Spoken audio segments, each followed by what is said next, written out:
Ladies and gentlemen, boys and girls, warshippers of all ages, welcome to YouTube. My name is SeaRaptor, and today we are bringing you a first look at Tier 9 Premium British Battleship. This is HMS Marlborough. Now, I can't wrap my brain around this ship, kids. I'm not going to lie. This is one of the strangest things that I've seen Wargaming get up to in a while in terms of ship design.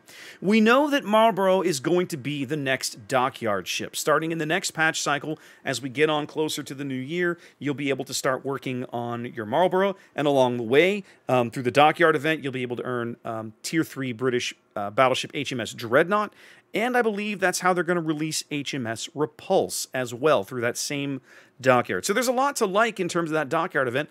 Lots of fun premium ships you can earn.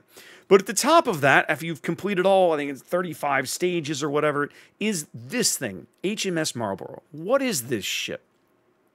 Near as I can figure, this is somebody's idea of what the British might have done had they had an excess of King George V quadruple turrets laying around. That's all I can think of. Or if at the end of the war somebody said, you know, guys, let's melt down these two KG-5 battleships and build one brand new one. Keep all the guns, though. Keep all the guns, and we'll just build a ship that's got 16 barrels on it. Because that's what this ship is. But they're not very big barrels, and they're not very accurate barrels. And we'll talk about that as we go down the list. So, as we do, starting with survivability. 76,800 hit points here at Tier 9. Pretty average. Pretty middle of the pack, honestly. Nothing to get excited about here. You know, the Missouris come in around 79,000. Alsace is 75,000. Lepanto is about 76,000. So you're in the ballpark. There's a lot of Tier 9 battleships in the mid-70s. This is fairly average. You're not on the low end, which is the high 60s. You're not on the high end, which is like 85 plus. So you're in the middle. Nothing to get excited about there. 23% torpedo protection is actually, I'm looking. You know what? That is worst in tier. That ties Ruprecht for worst in tier at 23%. Now, that doesn't, they're in good company. There's a lot of ships that are 23, 25, or 27. A lot of Tier 9 battleships have torpedo protection around this. So it's nothing to, like, it's not a real knock against the ship, but it's certainly not something that she's going to do well. Armor layout. I haven't looked at this yet. Let's look at this together. I expect this to be a little questionable. 32mm bow. Okay, 32mm extremities. 32mm deck. That's going to hurt. This thing's going to eat a ton of full pin damage from most heavy cruiser high explosive. 381 on the belt. That's not awful. Tapers down to 260. She's got a bit of a strake. Now this bow strake is a little misleading, right? This 51mm bow strake is below the waterline. You see it? The waterline is it's a little hard to make out on the armor modeler, but the waterline is up here. That's below the waterline. I'm not quite sure what purpose that serves. Okay. Let's peel away the layers, have a quick look at her citadel. I'm not expecting to find a turtle back, and I am not disappointed. That's the citadel? Madre de Dios. Look at this thing. Wow. Okay. So, Marlborough is a ship that has a very vulnerable citadel. Look how much of that sits above the waterline. Right through the middle of the ship. Man, that hurts. It explains that extra plate, right? This, when you look at her without this, you've got, you know, she's got this KG-5 that that's like they welded extra plate on right there, you know? So she has that problem. That's definitely a problem. Wow. Okay. So this is a ship that probably is going to eat damage for breakfast, lunch, and dinner. Between her armor scheme, the extremity, the 32mm all over the deck, that's going to be really painful. That's going to be really painful. What's the facing on the turrets? These are KG-5 turrets again. 330. She's going to take some turreting caps at brawls, too. This is going to be... she's going to be tough to play, kids. This is going to be a tough ship, I think, to play really well. Does she have other things going for her in the maneuverability and concealment department? Well, let's see. Maneuverability, 31.5 knots. Now, that is better than HMS Lion, her counterpart in the tech tree. Lion only does 29.5 knots, so you're a little faster. Turning circle is comparable, within a couple dozen meters there. Rudder shift, we're looking at 16.8 here, 15.8 on Lion. So, yeah, you aren't really going to notice the difference here. So, she's faster. That's useful. The trouble is that she's less stealthy. With her fancy camo on, and this is one of her two camo schemes that comes with the ship, this purple and green. I actually really like this camo. It's very unique. 14.9 full stealth rig HMS Marlborough gets down to 12.1 on the surface. Now, that's pretty good. That's well above average for a Tier 9 battleship. I'll give her that. It's not best in tier, right? Lion and Marco Polo both still beat this ship out, but that she's firmly in third place, right? She's very firmly in third place.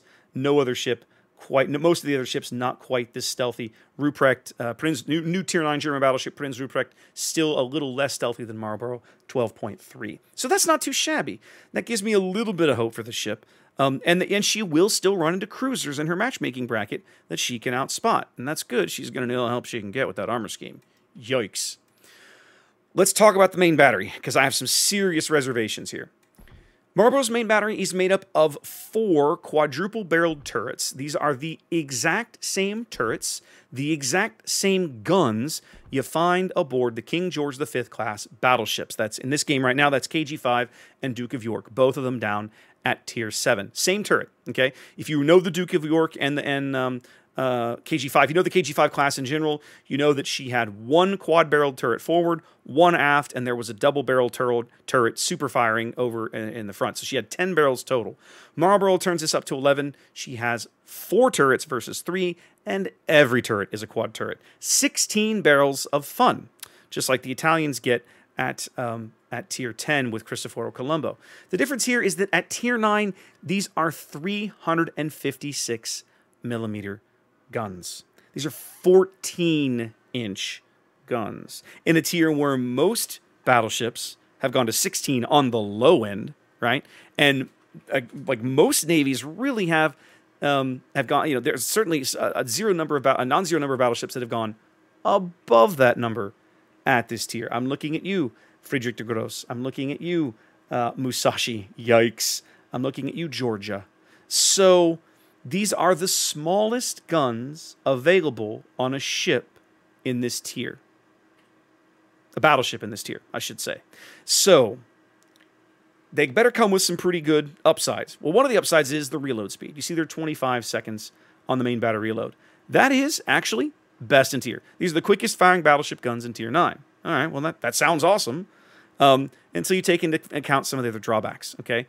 The range is okay. You see they're 21 kilometers, basically 21 kilometers. Not too shabby, all right? The turret traverse is a problem. The British at Tier 9 still haven't discovered WD-40. 45-second turret traverse means you're going to have to spend some captain skill points or a module to help try and grease those turrets a little bit and move them faster. The dispersion is not anything to write home about. 270 meters, 270-meter dispersion ellipse at 21 kilometers. What's that similar to? Well, the range is similar to Georgia, but the dispersion is way worse. Let's see. What else are we talking about here? Friedrich, 269, 247. No, you're still worse than that. So for the range she has, actually Alsace, she's kind of comparable to Alsace. Alsace has a 265-meter dispersion ellipse at 20.3 kilometers. We're a little larger on the lips here with about another half kilometer of range. So that's probably the nearest analog I can give you. She's going to throw shells into a pattern roughly analogous to Alsace. And when you consider that Alsace has 12 barrels and you've got 16, okay, well, maybe that's not so terrible. But there's more good news, because the sigma on Marlborough's battery is 1.4. Yeah. So she has a fairly large dispersion ellipse for the range she's packing, and inside of that ellipse, she's not going to be that consistent. She's going to be very inconsistent. Firing these guns is going to feel like shooting a Fuso. If you like Fuso, if you love Fuso down at Tier 6, you are probably going to like HMS Marlborough. But if you are a player who wants your battleship accuracy rewarded, Marlborough is probably going to disappoint you based on what I'm seeing between the dispersion and the sigma. So keep that in mind when you are deciding whether or not to spend buku money to pick one of these up out of the dockyard, okay? Because right now, if you love spray and pray and, you know, spamming HE and just seeing what happens, well, this ship might be for you. But if you're the kind of player that wants to load AP and go for precision strikes on opposing ships, this ship probably not going to be your cup of tea. Secondary armament here, based out of the little twin-barreled 133 millimeters. She's got a few of these floating around, 4 down each side of the ship, out to 7 kilometers because, again, Tier 9. Nothing to get too excited about here. I mean, they're okay. They've got some punch. You might rack up a little damage with them, but this ship, I mean, you saw the armor scheme. This ship is not a brawler. I brawl in this ship at your peril is kind of how I look at it. Airstrike, yep, she has 3 charges of her little depth charge ability that they've given to basically most ships now. Most ships that don't have depth charges hanging off the back of the ship anyway can call in little anti-sub patrols. 4 bombs in a payload, 3,000 damage each.